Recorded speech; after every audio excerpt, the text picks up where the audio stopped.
Usborne Publishing is a fairly substantial children's publishing company that I started 41 years ago, and we've grown and grown, and we are now, I suppose, one of the leading children's book publishers in this country. I started my publishing career at Oxford University, where I started a so-called funny magazine. My magazine wasn't particularly funny, but I kept going, and it got funnier and funnier. And eventually, we turned it into Private Eye magazine. I left Private Eye after about 3 years because I was so-called managing director, and I had almost nothing to do.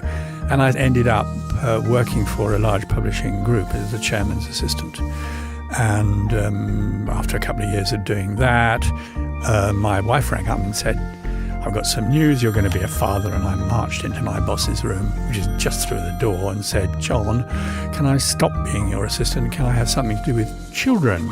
And he said, "Okay, Peter, you'll find we own a publishing company called MacDonald, which has an educational publishing department.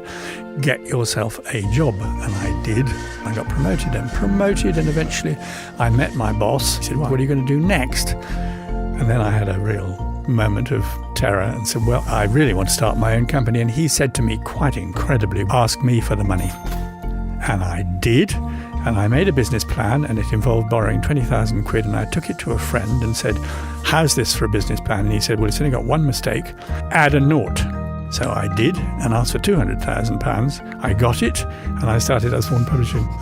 I want my books to be as edible as those bottles of sweets one used to see in old-fashioned post offices I remember so well from my childhood. I want my books to be something you want to put in your mouth. So my hope now is that I manage to hand over my company to my 2 children, and we're working quite hard on that. My kids are sort of early 40s, very, very clever young people who I admire and am extremely proud of. And if it were possible to hand over successfully the ownership and possibly the running of the company to my kids, I would be a very happy corpse.